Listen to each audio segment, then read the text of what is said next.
विकास यादव जी दिल्ली से। राधे राधे महाराज जी, आपके चरणों में कोटि कोटि प्रणाम। महाराज जी, इन 3 प्रश्नों को जानने की बहुत जिज्ञासा है, कृपया करके बताएं कि मैं कौन हूं, मैं कहां से आया हूं और मैं कहां जा रहा हूं। ये तो आप देखेंगे कि आप जा कहाँ रहे हैं। इसका प्रश्न है, जो आखिरी प्रश्न है आप कहाँ जा रहे हैं, तो आप देखेंगे मार्ग हम आपको बताएंगे कि आप पहचानो कहाँ जा रहे हो। वो कहा आप वही हो जिसकी खोज की जाती है। तत्त्वम् असि। अगर अंश भी स्वीकार करे तो पूर्ण का अंश पूर्ण ही होता है। पूर्णमदः पूर्णमिदं पूर्णात् पूर्णमुदच्यते पूर्णस्य पूर्णमादाय पूर्णमेवावशिष्यते। उस परमात्मा का जो अवशिष्ट अंश है वो भी पूर्ण ही होता है। तो तुम जो हो वास्तविक, वो मैं है, मैं है, मैं वो ब्रह्म है। मैं के आगे जो लगता है वो माया है। जैसे मैं अमुक, ये सब माया है। शुद्ध मैं भगवान का स्वरूप है। पहली बात, आप भगवत स्वरूप हो। कब? जब देहाभिमान छोड़ करके अपने स्वरूप का अनुभव करोगे तब। अभी तो असाधारण महामहिमा से युक्त जो स्वरूप है वो ढका हुआ है और आप देहाभिमानी एक जीव है। इस समय एक देहाभिमानी जीव है। स्थूल सूक्ष्म कारण तीनों शरीरों का राग त्याग करके जो ब्रह्मविद ब्रह्म ही भवति, जो अपने स्वरूप को बोध प्राप्त कर लेता है वो ब्रह्म स्वरूप ही है। समझ गए? माया अज्ञान कल्पित कल्पनात्मक भ्रम में फंसने के कारण वही शुद्ध ब्रह्म जीव कहलाया, और इसी माया कल्पना से मुक्त हो जाए तो वही ब्रह्म है। ठीक है? न कहीं जाना है न कहीं आना है, सर्वत्र तेरी सत्ता है। अब तू अपने आप को भूल करके मायाकृत इस आकर्षण में फंस करके अब नरक जाने की बात सोच रहा है, या स्वर्ग जाने की सत्कर्म कर रहा है, या परम पद में पहुंचने के लिए भजन कर रहा है। अब ये आपको देखना पड़ेगा, आप कहां जाएंगे इसका निर्णय तो आपका आचरण बताएगा, आपका चिंतन बताएगा, आपका लक्ष्य बताएगा। आपका लक्ष्य क्या है ये आपको बताएगा। आप परमात्मा स्वरूप हैं, आप कहीं नहीं आना न कहीं जाना।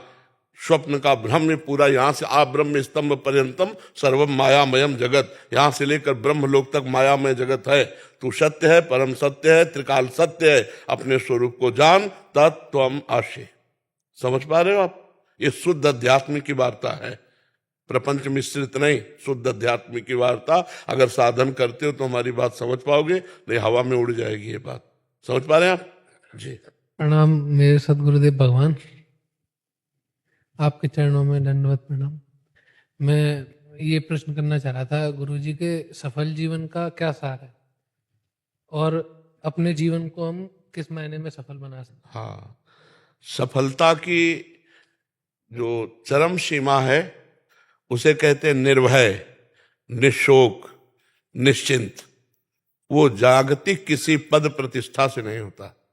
जग का कोई भी संसार का पद या कोई भी धन वैभव आपको निश्चिंत नहीं कर सकता, निशोक नहीं कर सकता, निर्भय नहीं कर सकता। सबको सब प्रकार से भगवान की शरण में होकर और अपने कर्तव्य को भगवत पूजा मान करके किया जाए, भगवत स्मरण युक्त, तो सफल जीवन हो जाएगा। सबको चाहिए सब प्रकार से भगवान की शरण, मन से, वाणी से, स्वयं से, सारी चेष्टाओं से। और जो कर्तव्य कर्म किया जा रहा है, जैसे आप टीचर हो या आप डॉक्टर हो या जो भी आप हैं, अपने कर्तव्य को भगवान की पूजा मान करके किया जाए और भगवान का स्मरण किया जाए तो सफलता निर्भय, निश्चिंत, निशोक स्थिति है। नहीं तो सफलता क्या, अगर बार बार जन्म मरण होता रहा, भला इसको सफलता कहते हैं कि हमारा सुंदर मकान हो गया, हमें डिग्री मिल गई, हमें कोई पद मिल गया, बढ़िया बैंक बैलेंस हुआ, बढ़िया ब्याह हुआ, संतान हुई, और जब मरे तो सब कुछ छूट गया। अब फिर वहीं से शुरू होगा काका गागा से। बार बार अनंत जन्मों से यही हम भूल करते चले आ रहे, तो हमारी क्या सफलता रही? पिछले जन्म में आप कितने सफल थे या निष्फल थे, इस जन्म में उसका क्या प्रयोजन? तो सफलता वो जो इस जन्म के बाद हम कर्म बंधन से बंध करके ना आवे, आवे तो कर्म बंधन मुक्त होकर आवे और लाखों को कर्म बंधन मुक्त करे, उसे सफलता कहते हैं। भगवान से चित्त का जुड़ जाना सफलता है। जैसे चक्रवर्ती सम्राट अम्बरीश जी है, पर सावई मना कृष्ण पदार विंदयो, उनकी स्थिति हर समय भगवदाकार है। यही जीवन की सफलता है। जो मृत्यु के भय से मुझे बचा ले, जो जन्म मरण के चक्र से मुझे बचा ले, और जो मुझे निश्चिंत कर दे, जो मुझे निशोक कर दे, जो मुझे निर्भय कर दे, वो केवल भगवान का नाम हो, भगवान की शरणागति है। नहीं कोई भी पद हो निश्चिंत नहीं है। हमारी जो सफलता है वो निश्चिंतता है, निशोकता है, निर्भयता है। वो होती भगवान की शरण में होकर भगवान का स्मरण करते हुए अपने कर्तव्य को पूजा मानना। जैसे बच्चे हैं, इनका अभी प्रधान कर्तव्य है विद्या अध्ययन, गुरु आज्ञा का पालन और चरित्र की पवित्रता। हम बच्चों में यही भावना डालते हैं कि ऐसे गंदे बच्चों का संग न करो जो गंदी बातें सिखाते हैं, जो गंदे आचरण की बात करते हैं। तुम्हारा भजन इस समय विद्या है। अगर तुम बहुत नम्रता पूर्वक गुरुजनों से व्यवहार करोगे और गुरुजनों की आज्ञा का पालन करके विद्या अध्ययन करोगे, तो आप हमारे भारत के बहुत बड़े कोई सुधारक बन जाएंगे। एक आदमी सुधर जाए तो सैकड़ों को सुधार सकता है। नहीं, आजकल के बच्चे ऐसे उद्दंड होते चले जा रहे हैं, ना माता पिता की मानना, ना टीचर। एक बहुत टीचर बड़े उसके स्कूल के थे, वो बड़े दुखी थे कि अगर मैं समझाना चाहूं तो बच्चे हमारी बात काटते हैं, शासन करने की अनुमति नहीं है। विद्या विनयम ददाति, विद्या जैसे जैसे बढ़े वैसे विनय बढ़ना चाहिए, नम्रता बढ़ना चाहिए। उद्दंडता, व्यसन, गंदी बातें ये बच्चों में कदापि नहीं होनी चाहिए। तो ये भगवान की शरणागति, भगवान के नाम, सत्संग का प्रभाव है। यही जीवन की सफलता है। यदि हमारा जीवन भगवान से जुड़ा तो ठीक, ना जुड़ा तो बिल्कुल बेकार हो जाता है। महाराज नहुष, देखो सफलता जिसे कहते हैं, यहाँ के चक्रवर्ती सम्राट थे और इतना पुण्य किया कि देवराजेंद्र पर पद पर बैठे, और इसके बाद इंद्राणी से गलत भावना की ना, तो उसके परिणाम स्वरूप अजगर योनि को प्राप्त हुए। क्या सफल हुए? निष्फल हो गए। भगवान से विमुख पुरुष चक्रवर्ती राजा हुआ, इंद्र के पद पे गया और वहां गलत व्यभिचार की भावना इंद्र पत्नी सची के प्रति की, तो ऋषियों ने शाप दे दिया, अजगर बन गए। सफलता भगवान का आश्रय, अपने कर्तव्य का धर्म पूर्वक पालन और नाम जप। भगवान का जितना बने नाम जप करो। इसमें आपको कोई संशय? आप विचार करके देखिए। एक और प्रश्न था महाराज। जब भी मैं नाम जप करता हूँ तो बहुत ज्यादा खुशी का भाव प्रकट हो जाता है और रोना नहीं आता है। और तो खुशी का भाव ही आगे रोने में पहुंचा देगा। ये जो आनंद आता है, खुशी का भाव जिसे आप कहते हैं, उसे भजनानंद कहते हैं। जो भजन से आनंद आता है, जब इतना बढ़ेगा तो आपके अंदर दैन्यता आने लगेगी कि प्रभु मुझ अधम पर इतनी कृपा। जब उनकी मधुर मधुर झांकी तो फिर रोना आने लगेगा। आप चिंता मत करो, आप आगे बढ़ो और इसे गुप्त रखो, ठीक है। रोना ही कोई प्रेम का लक्षण थोड़ी है। रोना ही कोई, भाई जी से हनुमान प्रसाद पोद्दार जी ने प्रेम दर्शन नामक वाणी में लिखा, शायद इसको ही इश्क कहते हैं। उर्दू में प्रेम को इश्क कहते हैं, शायद इसको ही इश्क कहते हैं। जैसे कोई दिल को मसला करे, एक अपने प्यारे की याद में मीठी मीठी पीड़ा हो रही, जो मैं ऐसा जानती प्रीति किए दुख होए, नगर ढिंडोरा पीटती अजी प्रीति न करियो कोई। मीरा जी ने गाया ना, वो हृदय में एक मसलन, एक पीड़ा से अंदर से, और प्रभु के प्रति व्याकुलता अंदर की, यही भगवत प्राप्ति करा देती है।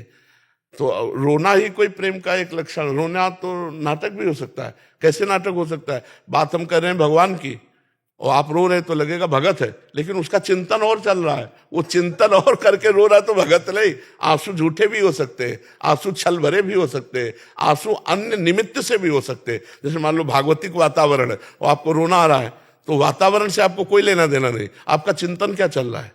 हो सकता है चिंतन कोई दुखद आ गया हो आपके अंदर और आप रो दिए उस बात को। चिंतन प्रभु में पहुंचा है और फिर आपके आंसू गिरे, तो एक एक बूंद आंसू का हिसाब भगवान देते हैं। जिस समय गोपियां भगवान में तन्मय होकर रोई, उसी समय भगवान प्रकट हो गए। रुद्र सुस्वरम राजन कृष्ण दर्शन लालसा, तो तासाम आविर्भूत छौरी इसमें मान मुकाम मुजा पीताम्बर धरा सृग्वी साक्षात मनमथ मनमथा। तो आप चलते रहिए, ठीक चल रहे हैं। रेणु शौकिन जी दिल्ली से। राधे राधे महाराज जी, आपके चरणों में कोटि कोटि प्रणाम। महाराज जी, मैं किसी से भी अपने मन की बात नहीं कह पाती। यदि मुझे कोई कुछ बोल भी देता है तो मैं कोई जवाब नहीं देती और मेरे मन में वो बात खटकती रहती है। इस वजह से मैं बहुत डिप्रेशन में हूँ। वैसे मन की बात किसी से कहना भी नहीं चाहिए। रहीमन मन की मन व्यथा रखिए मन में गोय, सुनी छिले हैं लोग सब बांट न ले है कोई। अपने मन की बात अपने प्रभु से कहो, वही सुनेंगे, वही पार करने वाले हैं। उचित उत्तर देने में हिचकिचाना नहीं चाहिए, नहीं कई बार निर्दोष भी दोषी ठहर जाता है। मौनम स्वीकृति लक्षणम, मान लो आपको कोई गलत ठहरा रहा है तो आप अपनी लज्जा या शर्म या उसमें नहीं देखना कि हमसे बड़ा बुरा है। अगर हमें गलत ठहराया जा रहा है तो हम ठीक उत्तर देंगे, उस समय नहीं दबना चाहिए। नहीं, मौनम स्वीकार लक्षणम, दबा तो समझ में आ जाता है कि हाँ ये इसने गलती की है। और दूसरी बात, अपनी व्यथा को सिर्फ भगवान से कहना चाहिए, किसी दूसरे के सामने नहीं रखना चाहिए, क्योंकि दूसरा कोई हमारी व्यथा को समझ नहीं पाएगा। वो हमारा शोषण करने की भले सोच सकता है, व्यथा न अगर जान ले गरीब है तो फिर अच्छा हम तुम्हारा सहयोग करेंगे, फिर भारी काम कोई लेगा। मतलब वो आदमी आपसे कुछ लाभ लेना चाहेगा। अगर आप अपनी कमजोरी किसी को थमा देना कि मेरी ये स्थिति, वो आदमी आपका शोषण करना चाहेगा। भगवान से कहो जो तुम्हारा पोषण करेंगे। दो, अपनी मन की व्यथा किसी से ना कहे, रहीमदास जी कहते हैं, रहीमन मन की मन व्यथा रखिए मन में गोय। और दूसरी बात, आप कह रहे हो डिप्रेशन में जाए, तो डिप्रेशन में क्यों जा रहे हैं?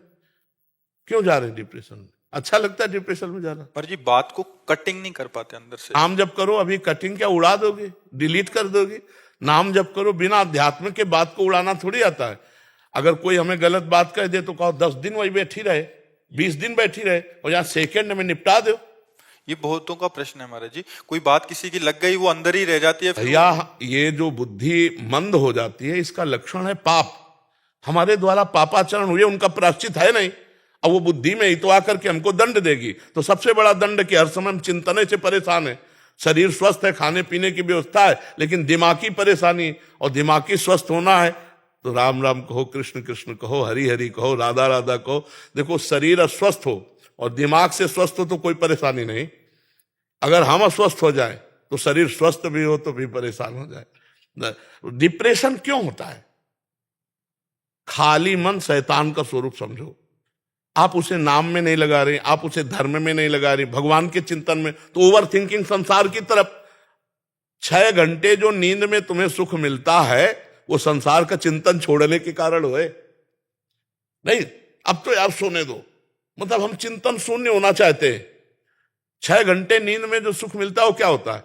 घोर तमोगुण में चले गए और चिंतन खत्म हो गया, तो इंद्रियां फ्रेश हो गई कि नहीं हो गई? अगर जागृत में संसार का चिंतन छोड़ के भगवान का चिंतन करो तो आप देखो इंद्रियां अमरत्व वाला तुम्हें आनंद देंगी, अविनाशी आनंद देने लगेंगी। तो हम सबसे प्रार्थना करते हैं, जब कोई कार्य में एकाग्र हो तो वो कर्म भगवान को समर्पित कर दो। खाली समय में नाम जप करो, राधा राधा राधा राधा। आप देखो डिप्रेशन न उड़ जाए तो बताना। डिप्रेशन होता ही क्यों है? क्योंकि तुम्हारे अंदर सत आनंद वाला चिंतन नहीं, और निगेटिव चिंतन, निगेटिव बार बार नकारात्मक चिंतन वो इतना बढ़ जाता है कि आदमी को लगने लगता मैं मर जाऊंगा। तो नकारात्मक बातों को काटने के लिए भगवान का नाम समर्थ है। अगर नाम नहीं चल रहा है तो भाई कोई सुखी नहीं, आप समझ लो कोई सुखी नहीं। आप विचार करो, मृत्यु लोक में इतना भयावह लोक है और यहां सुख चाहते हो। भगवान बोर्ड में लिखे दुखालयम शाश्वतम, दुखालयम अशाश्वत। दुखालयम माने यहां दुख ही मिलेगा। अगर भगवान से विमुख हो तो दुख ही मिलेगा, और भगवान के सम्मुख हो तो नरक में भी सुख मिलेगा। तो इसलिए नाम जप करो, सब ठीक हो जाएगा। नाम जप के बिना बारी मथे घृत होए बरु सिकता ते बरु तेल, और बिनु हरि भजन न भवतरी या सिद्धांत पेल। डट के नाम जप करो, चलते फिरते उठते बैठते। अगर इस लोक और परलोक में आनंद ना हो जाए तो बताना, लोक परलोक सब सुख में दिखाई देने लगेंगे जब नाम जप करो। नाम जप नहीं तो चाहे जहां जितना प्रवचन सुन लो और चाहे जहां भाग के चले जाओ, आपको विश्राम नहीं मिलने वाला। विश्राम देखो ये सब बाहरी है, यहां का अंधकार हटेगा जब नाम जप करोगे। हृदय का अंधकार नाम जप से। नाम जप नहीं तो हमारा विश्वास कहता है कि तुम्हें सुख नहीं मिल पाएगा।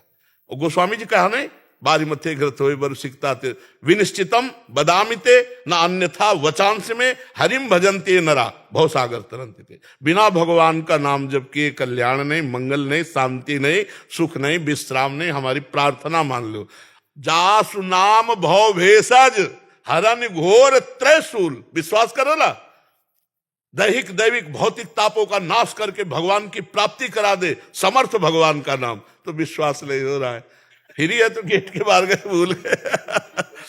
भगवान का नाम सर्व मंगलकारी, हमारी बात मान लो, भगवान का नाम सर्व मंगलकारी। हम अपने जीवन का अनुभव, संतों की बात, पूरे शास्त्रों के सम्मत बात कहते, कोई मनमुखी बात नहीं कहते जी। काटी जी कनाडा से। गुरुदेव आपके चरणों में राधे राधे। महाराज जी, जिस तरह हमारे जीवन में वही होना है जो लिखा है, तो क्या हमें अपने जीवन में सपने देखने चाहिए या उनकी प्लानिंग करनी चाहिए? नहीं, एक बात ये समझनी है कि एक डिपार्टमेंट है हमारे कर्मों का, जो शुभ अशुभ कर्मों का, वो हमें सुख दुख देगा। आगे हमें नए कर्म करना, उनके अनुसार थोड़ी बैठे रहना। हमको मान लो हमारा बुरा कर्म आया है, हमें दंड देगा, विपत्ति देगा, दुख देगा। अच्छा कर्म आया तो सुख देगा। तो केवल इतने भोगते रहे तो हम में और पशु में अंतर क्या रहा? हम मनुष्य शरीर में, हम भगवान के अंश हैं। हम ऐसा साधन करेंगे, ऐसे पवित्र आचरण करेंगे, ऐसा भजन करेंगे कि अपने बुरे प्रारब्ध को नष्ट करके नवीन प्रारब्ध रचेंगे। हम मनुष्य हैं, हम कोई पशु नहीं हैं। हम भगवान के अंश हैं कि जो हमारे भाग्य में लिखा हुआ हम भोगते रहेंगे। नए हम भाग्य को मिटाएंगे और नया भाग्य रचेंगे। इसलिए हमें मानव शरीर मिला है। भजन करके अगर नया भाग्य रचा न जाता तो भगवान की प्राप्ति किसी के भाग्य में नहीं लिखी है। भगवान की प्राप्ति नहीं लिखी, ये भजन से किया जाता है। तो खूब नाम जप कीजिए और भगवान का आदेश पालन कीजिए। परोपकार से बढ़ करके कोई साधना नहीं। परहित सरिस धर्म नहीं भाई। आपके नजदीक कोई भी दुख से युक्त हो रहा हो, वाणी के द्वारा, अपने शरीर के द्वारा, अपने कमाए हुए धन के द्वारा हम किसी का हित कर दे और नाम जप करें तो हमारा प्रारब्ध बदल जाएगा, हमारे दुख मिट जाएंगे। सबको चाहिए सुख, पर आचरण ऐसे किए जाते हैं जिनका परिणाम दुख मिलता है। हम दूसरे को दुखी करके, शोषण करके अगर हम अपना सुख चाहेंगे कभी नहीं मिल पाएगा। हम दूसरे से घूस लेकर के, अधर्म आचरण करके हम अपना सुख चाहेंगे कभी सुख नहीं मिल पाएगा, जब तक हम दूसरों को सुख देने की भावना नहीं करेंगे। जहां हम दूसरे को तुम आनंदित रहो, वो पलट के आ गया, हमको आनंदित कर दिया। और जहां हमने ये सोचा कि तू सड़ेगा, तो वो पलट के आ गया। और वो कब सड़ेगा, लेकिन हम अभी सड़ने लगे, जलने लगे, अभी क्लेशित हो गए। ये सिद्धांत को समझना होगा कि अगर हमको सुखी रहना है वास्तविक, तो हमें भगवान का नाम जप करना है, दूसरों को परोपकार करना है और कोई पापाचरण नहीं करना, बस फिर मंगल हो जाएगा। अगर पापाचरण हो तो फिर ठीक नहीं रहेगा। अच्छा कर्म करते हुए पापाचरण करने वाले को अच्छे कर्म का फल जब मिलेगा तब मिलेगा, लेकिन वर्तमान में वो जलेगा। इसीलिए पहले पापाचरण, जैसे मटकी है, अगर उसके हम छेद बंद कर दें और एक एक बूंद डालें तो एक दिन घड़ा भर जाएगा, लेकिन कई छेद हो, हम चुल्लू से डाले तो घड़ा नहीं भरेगा। तो हमें चाहिए पहले हमारे गंदे आचरण बंद कर दे। आज जो नवीन बच्चों में ये दोष आ रहे हैं, ये हमारे भारतीय धर्म के खिलाफ हैं। जैसे बॉयफ्रेंड, गर्लफ्रेंड, ये जो व्यभिचार प्रवृत्ति बढ़ रही, व्यसन प्रवृत्ति बढ़ रही, इसको थोड़ा समझना होगा। हम आपको निमित्त करके सबको बात कह रहे हैं कि इससे हमारी मनोवृत्ति गंदी हो जाती है, हमारा चरित्र दूषित हो जाता है, हमारी स्मृति जो है वो मंद पड़ जाती है। हम लौकिक या पारलौकिक कोई उन्नति करने लायक नहीं रह जाते, केवल सांसारिक चिंतन में फंस जाते हैं, भोगों के चिंतन में फंस जाते हैं। और जब हमको बहुत परेशानी होती तो व्यसन करने लगते हैं।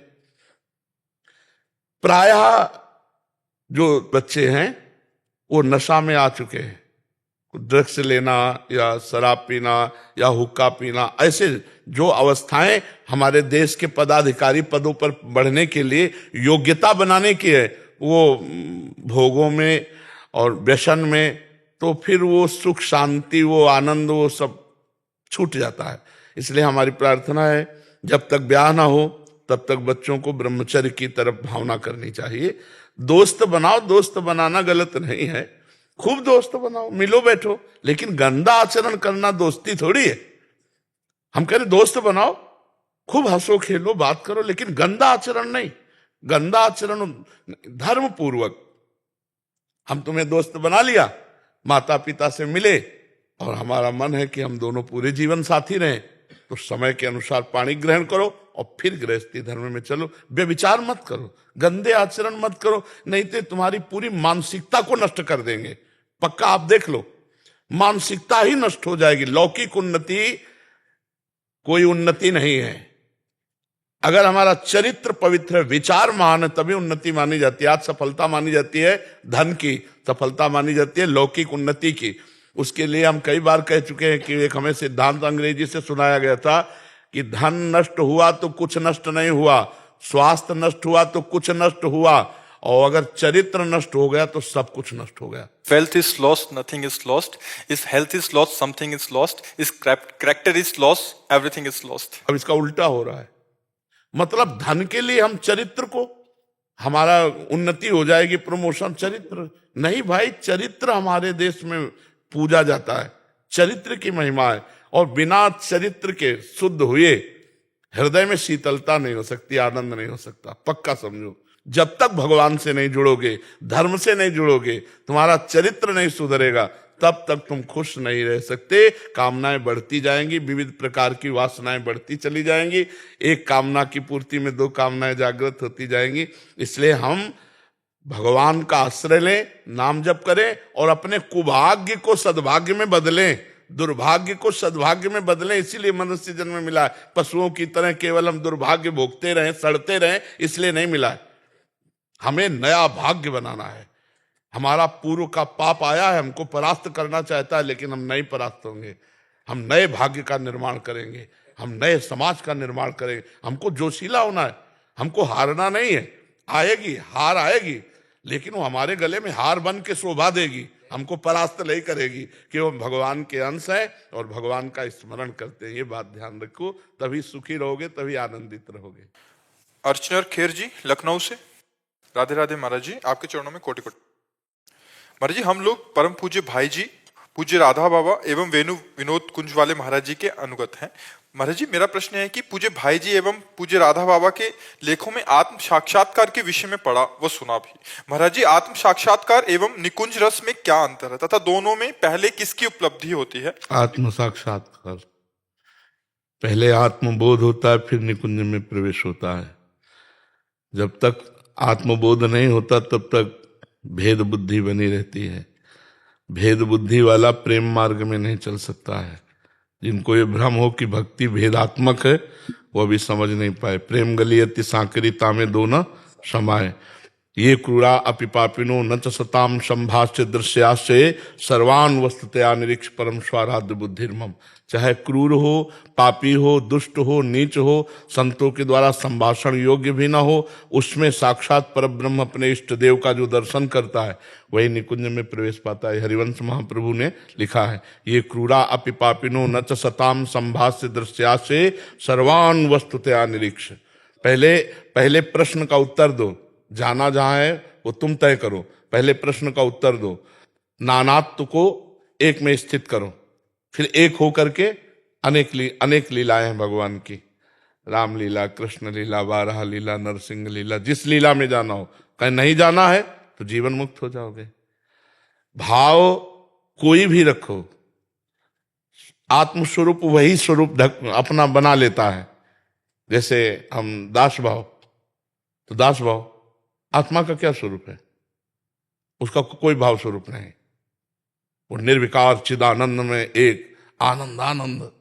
अब वहां हम भाव करते हैं प्रभु मेरे सखा, तो वही भाव ही हमारा द्वैत स्वरूप होता है।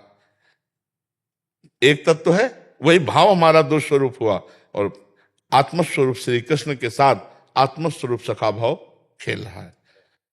गोपी तो आत्मस्वरूप गोपी, आत्मस्वरूप श्री कृष्ण।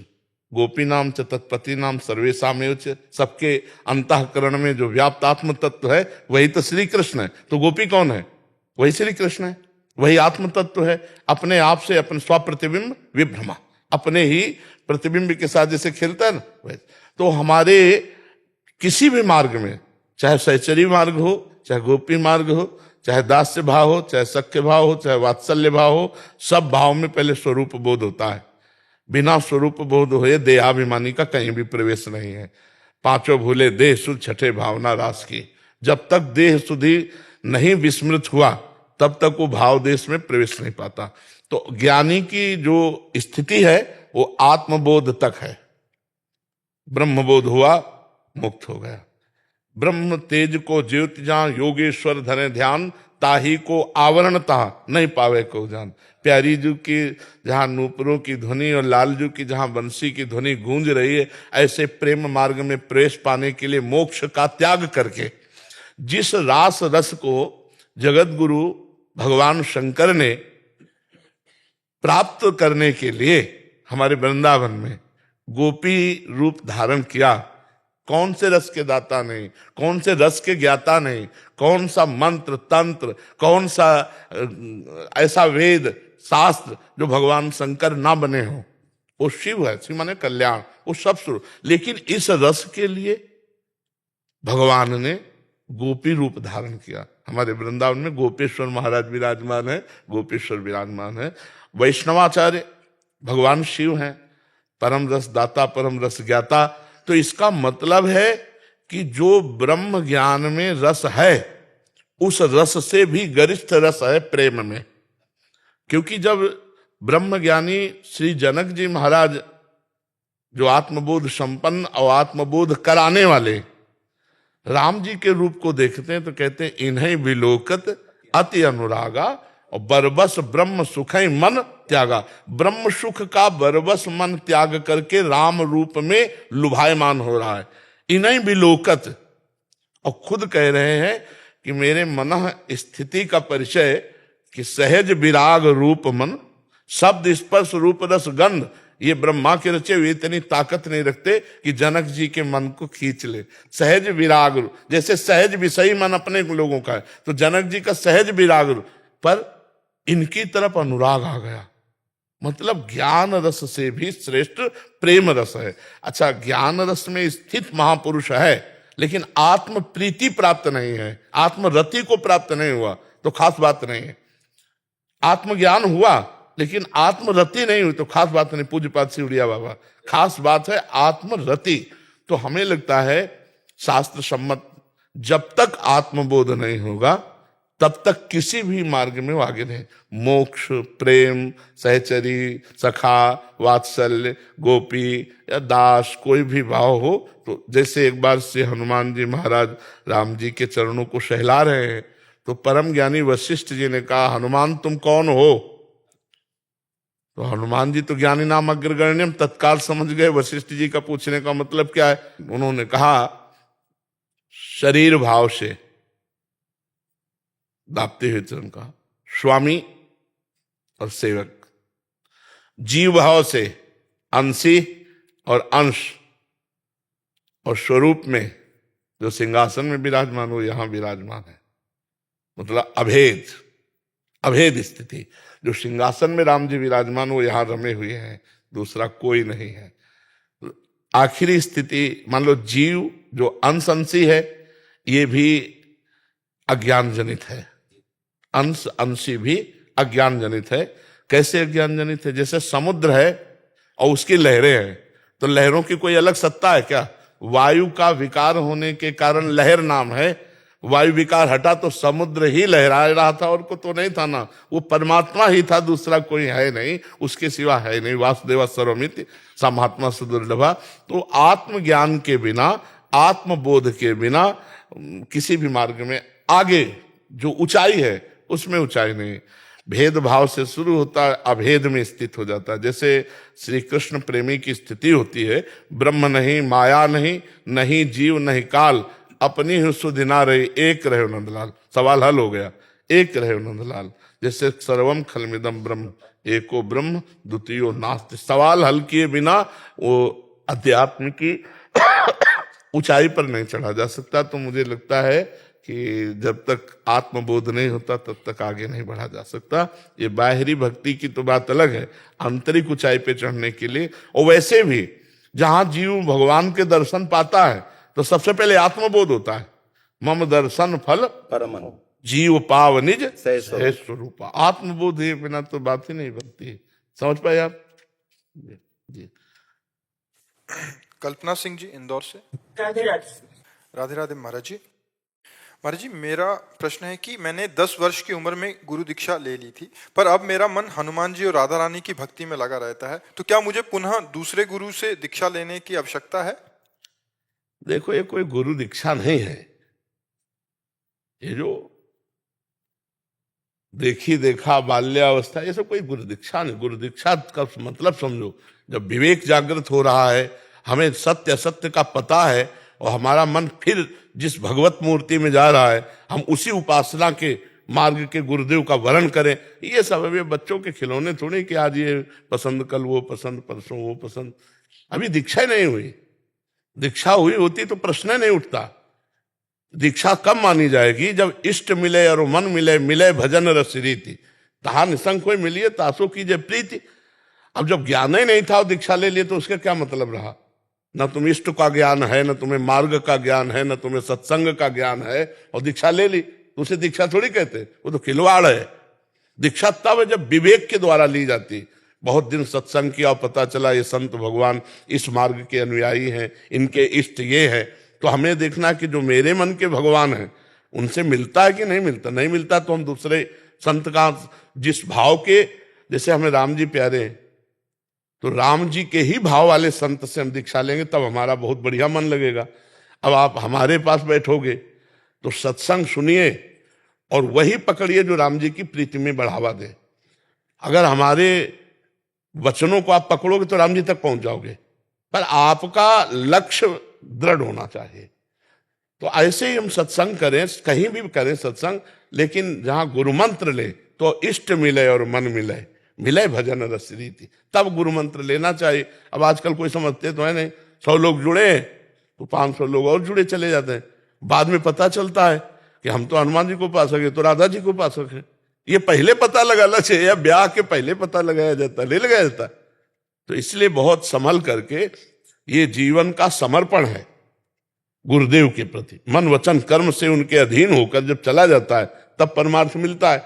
अब ऐसा तो नहीं है कि आज इस दुकान का माल पसंद आया तो कल उस दुकान का, तो ऐसे तो हजारों जगह प्रवचन सुनोगे तो हजारों गुरु बना लोगे क्या? पर गुरु विज्ञता में ऐसे नहीं होता कि बच्चों में कि चाची ले रही, बुआ ले रही तो छोटा बच्चा भी ले, अब उसको ज्ञान नहीं है ना। अब जो आई ना समस्या दिमाग में कि अब हनुमान जी को भजे कि राधा रानी को भजे, और गुरु जी ने क्या मंत्र दिया था, कौन से भगवान का मंत्र दिया था, कौन सा मार्ग दिया था, तो ये बात बहुत, गुरु ऐसे किसी को नहीं मनाना चाहिए।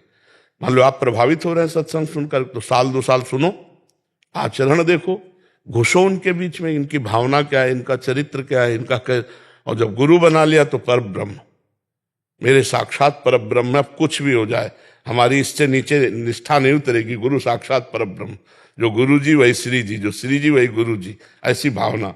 और जब तक ऐसी भावना न बने तो गुरु नहीं बनाना चाहिए। आज ही एक था हमारे जो बचपन में ले लिया, अभी मंत्र मंत्र क्या था, कौन इष्ट थे, सब भूल गए अभी क्या नहीं ऐसे, वो ऐसे खिलवाड़ होता है, वो गुरु मंत्र नहीं माना जाता। तो किसका प्रश्न था? मेरा प्रश्न। तो क्या समाधान मिला आपको? मैंने गायत्री मंत्र की दीक्षा हम लोगों ने ली थी और पेरेंट्स के साथ ली गई थी। अपने माता पिता के साथ दीक्षा ले ली थी तब? पर महाराज जी ऐसा ही माने कि वो वही जो नाम जप किया आज तक, उसका फलस्वरूप अभी जो इष्ट देव में प्रीति नहीं, हमें देखो, गायत्री मंत्र तो प्रारंभिक सबका गुरु मंत्र होता है।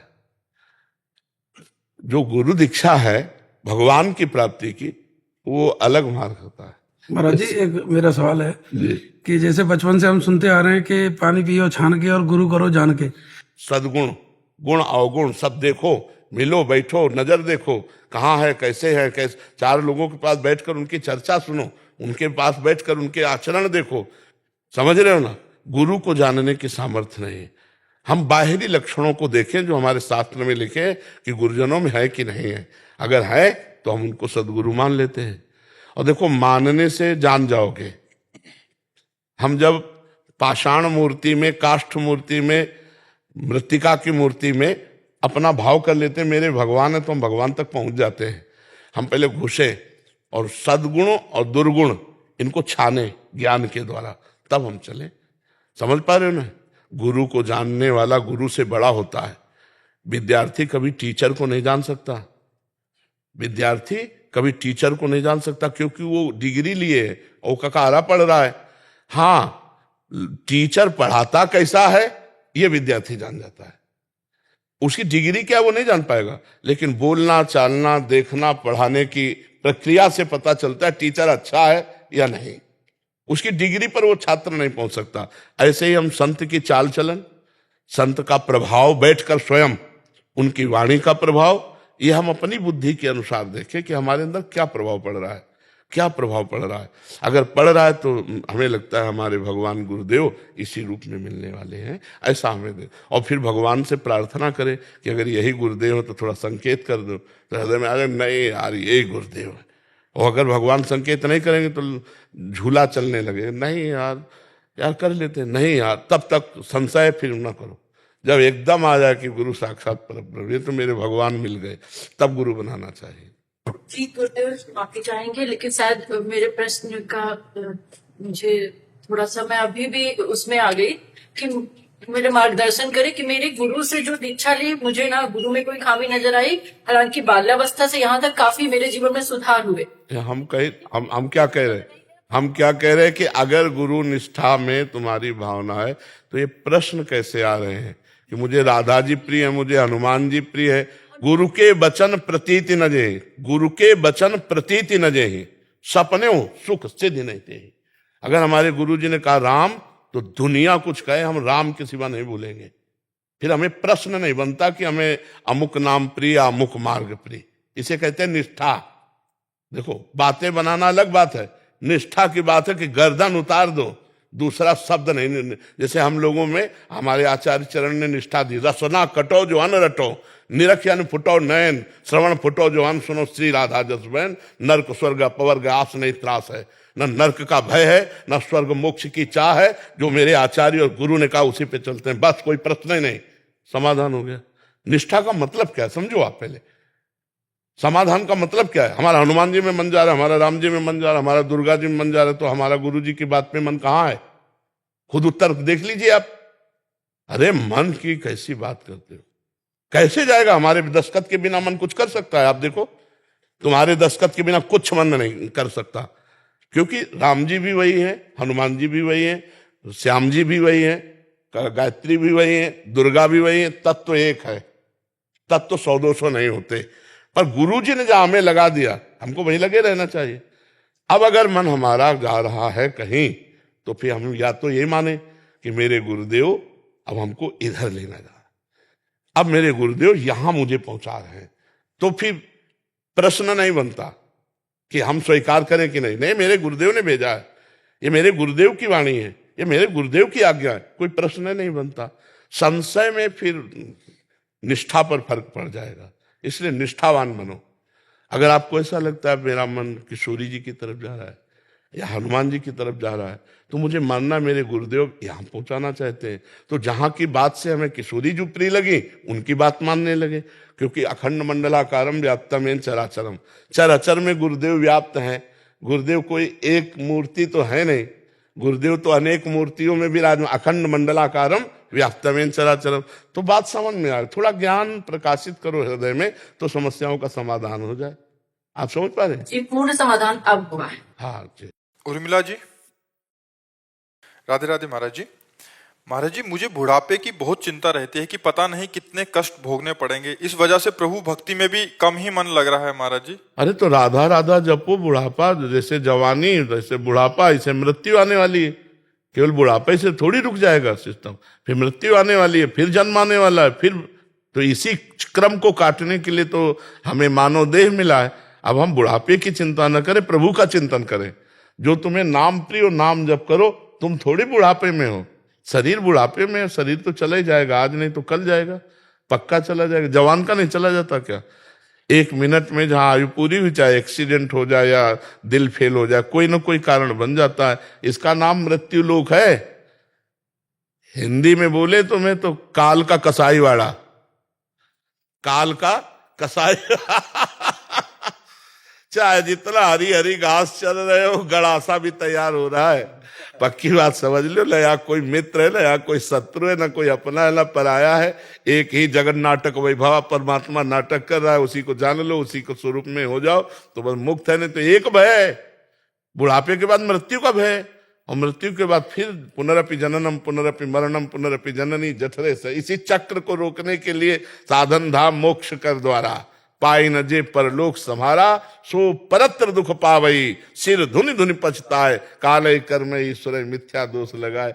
कोई भय का विषय नहीं होता अगर भगवान से चित्त जुड़ जाए। केवल बातें बनाने थोड़ी होती, मैं स्थूल नहीं, मैं सूक्ष्म नहीं, मैं कारण नहीं, मैं ब्रह्म, केवल बातें वाला थोड़ी, उसका अनुभव किया जाता है।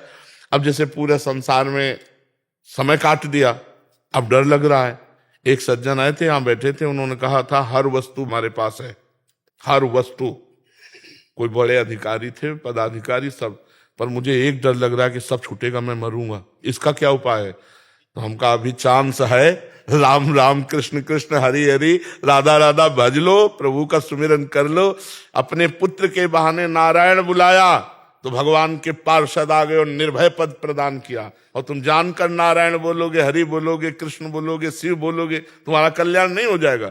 हम कहा भगवान से बिना जुड़े परम लाभ नहीं मिल सकता। तो इसलिए हमारी प्रार्थना है कि बुढ़ापे का चिंतन मत करो, ये तो जाएगा, नाशवान शरीर है, भगवान का नाम जप कर लो।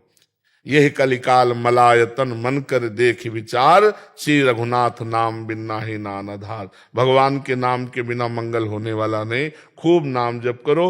हाँ, उनके अनंत नाम है, जो नाम तुम्हें प्रिय हो या गुरुदेव ने दिया हो वो खूब नाम जप करो। समझ रहे हो भैया? हाँ, डरो मत कि हमें शरीर को कष्ट भोगने पड़ेंगे। पता नहीं, अब बिना कष्ट भोगे चली जाओ, ऐसा भी तो हो सकता है कि राम राम जप रहे हो, कृष्ण कृष्ण जप रहे हो, दिल फेल हुआ चले गए।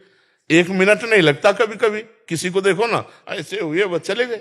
तो हमको आगे की बात सोच के डरना नहीं, हमें वर्तमान के सेकंड को नाम में लगाना है। एक भी क्षण हम भगवान का विस्मरण न करें तो निर्भय निश्चिंत निष्ठोक हो जाओगे।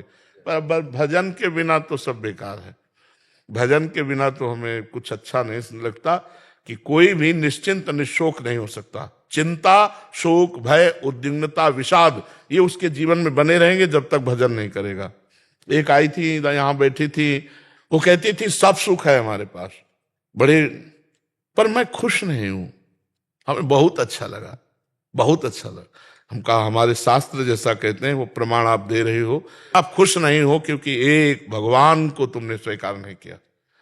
एक भगवान को केवल स्वीकार ना करने का, सब कुछ होने पर भी कुछ नहीं है आपके पास, न ये रूप जाएगा आपके साथ, न वैभव जाएगा। इसलिए अंतरात्मा खुश नहीं है। वो तभी खुश होगी जब भगवान को अपना मान लो, जो है हमारे उनको मान लो, उनका भजन करो। तब लग कुशल न जीव को, सपने हो मन विश्राम, जब लग भजत न राम को, शोक धाम तज। तो यही तो दुखों को मिटाने के लिए हमारा मानव जीवन हुआ था। अब वो गृहस्थी संसार के राग में भगवान को भूल गए। अब जब आगे भय दिखाई दे रहा है तो हमें चिंता लग रही। महात्मा बुद्ध जी को वैराग्य इसी बातों से तो हुआ था कि इतना कष्ट होता है माँ को बालक जन्म होने में, फिर इतनी वृद्धावस्था में कष्ट, फिर ये मृत्यु सही, तो इससे बचा कैसे जाए। सब छोड़ करके यह आसने सुष्यत में शरीरम, मतलब इसी आसन पर शरीर सूख जाए, हड्डियां टूट जाए, मांस गलित हो जाए, लेकिन जब तक ब्रह्मबोध नहीं होगा तब तक मैं आसन से नहीं उठूंगा। उसे बोध वृक्ष कहते, जहां महात्मा बुद्ध ने हट करके और भगवान का अनुभव किया, ब्रह्म का। यद्यपि वो ब्रह्म स्वरूप ही है, हमारे शास्त्रों में तो भगवान का अवतार कहा गया है, महात्मा बुद्ध जी को अवतार कहा गया। इसके बाद ही कल की अवतार की चर्चा आती है। तो इसलिए खूब नाम जप करो, भगवत चिंतन करो। ये मत डरो कि मरना है, शरीर छूटना है, बुढ़ापा है, कष्ट है, ये स्वप्न है। जो सपने सिर काटे कोई, बिन जागे दुख दूर न होई। भजन करके जग जाओ विवेक के द्वारा, ज्ञान के द्वारा, कुछ नहीं है। जैसे पुरानी पोशाक उतारने में कोई तकलीफ नहीं होती जिसके पास नई पोशाक की व्यवस्था होती है। तो यदि हम भगवान की प्राप्ति की योग्यता प्राप्त कर लिए तो फिर इस शरीर से कोई संबंध नहीं रह जाता। जैसे सांप को अपनी पुरानी केचुल पर कोई प्रियता नहीं होती, ऐसे भगवत प्राप्त महात्मा, चाहे स्त्री हो चाहे पुरुष, उसको शरीर प्रियता नहीं होती। शरीर के दुख सुख आते हैं, अब जैसे पिटाई हो या कष्ट हो, ऐसे होगा, पर उसको इस बात की व्यथा नहीं होगी। इसका भोग है, भोग रहा है, हमें डरना नहीं। भगवान का अगर आश्रय लियो तो कोई ना कोई रूप रख के, अगर कोई बुढ़ापे में तुम्हारे पास नहीं तो भगवान आ जाएंगे। माधवदास बाबा जगन्नाथपुरी में वो संग्रहणी रोग हुआ, बार बार शौच, तो मूर्छित हो गए। बहुत सी शौच होने पर फिर शरीर की सामर्थ्य नहीं रहती। तो आंख खोल के देखा तो सुगंध, मल में तो दुर्गंध आनी चाहिए, और देखा कि एक नौ किशोर पीतांबर बांधे हुए समुद्र से लंगोटी धोकर के ऐसे फैला रहे। तो पीठ दिखाई दी, तो उनका लाला कौन हो आप? तो जो ही मुड़े तो देखा अरे प्रभु, तो कहा प्रभु आप, और वो भी मल भरी लंगोटी धो रहे। तो उनका बाबा तुम्हारा और कोई है क्या? बोले प्रभु आपके सिवा। तो बोले जिनका कोई नहीं होता उनकी हम ही स्वयं सेवा। भगवान के अनंत पार्षद हैं, लेकिन स्वयं भगवान अपने भक्तों की सेवा की। विचार करो, जहां अर्जुन की पादुकाएं हैं वहां भगवान बैठे। रथी की पादुका के पास सारथी का स्थान होता है, और हैं कौन? ध्येयम सदा परिभवग्नम अभीष्ट दोहम तीर्थास्पदम श्री वीरंचनुतम शरण्य। तो इसलिए हमें लगता है कि भजन किया जाए तो समस्त शोकों का नाश हो जाएगा, समस्त भयों का नाश हो जाएगा, एक आनंद रहेगा। अब मृत्यु से डर लगता है इसलिए क्योंकि हमने यहाँ जो जो प्रियता फैला रखी, मृत्यु सबका हरण कर लेगी, कुछ प्रियता नहीं रहने देगी। और अगर हमने सबकी प्रियता, सबकी ममता ताग बटोरी और मम पद मन बांध बरडोरी पहले ही कर लिया है, तो हमारी अटैची तैयार, चलने में कोई परेशानी नहीं। और जाना कहाँ ये भी हमें पता है, अपने प्रभु के पास जाना है, क्योंकि जीवन प्रभु को अर्पित किए। तो प्रभु, अब यहाँ प्रभु से हम अगर संबंध नहीं बनाया, भाव संबंध नहीं जोड़ा, और यहाँ भाव संबंध जोड़े हुए हैं, अब जाने में परेशानी होगी। मेरा मकान छूट जाएगा, बैंक बैलेंस छूट जाएगा, इतने प्यारे प्यारे परिवार के सदस्य छूट जाए, वो मृत्यु के भय से कांप उठता है। और जिसने अपना प्यार प्रभु को समर्पित किया है, तो भाई यहाँ काम के लिए भेजे गए थे सरकारी आदमी, हम तो सरकारी आदमी, हम तो श्री भगवान के हैं, भेजे गए थे, अपना काम किया, चल दिया, कोई भय नहीं रहता। जैसे ऐसा कोई भय थोड़ी है कि मृत्यु हो जाएगी, किडनी फेल है, अब बड़ा कुछ नहीं। इसका तो जब चर्चा में लाते हैं तो चिंतन होता नहीं, इसका चिंतन भी नहीं होता। पीड़ा हो रही, एक अभ्यास बन गया, पीड़ा का एक अभ्यास बन गया है। पीड़ा बहुत कृपा से मिलती है, पीड़ा से डर लगता होगा, और हम बलिहारी मानते हैं जो भगवान ने हमको पीड़ा दी, क्योंकि ये पीड़ा हर समय भगवान की याद में रखती है, प्रमाद नहीं होने देती, भोगों की तरफ आकर्षण नहीं होने देते। ये मरना है, किडनी फेल है, राधा राधा राधा राधा, हर समय प्रभु में जैसे एक गार्ड खड़ा हो ना, सावधान, तो हमको ये सावधान राधा राधा जाना है। कौन सा मिनट आखिरी हो, तो हमें लगता है कि अगर हमारे सामने विपत्तियां दुख हैं तो भगवान की प्राप्ति सहज है, और संपत्तियां और सुख है तो थोड़ा कठिन है। तो हमें डरना दुख से नहीं है, हमें डरना सुख से है, कहीं फंस न जाए। दुख में कोई फंसता है क्या? विपत्ति में कोई फंसता थोड़ी है। विपत्ति में तो भगवान की तरफ, विपत्ति प्रिय होती है क्या? प्रिय तो सुख और संपत्ति होती है, और प्रियता ही भगवत प्राप्ति में बाधक है। तो इसलिए कुंती जी ने मांगा था ना, कदम कदम पे विपत्ति हमें प्राप्त हो। तो इसलिए आप डरो मत मैया, भगवान है ना, खूब नाम जप करो, भगवान का आश्रय रखो जी।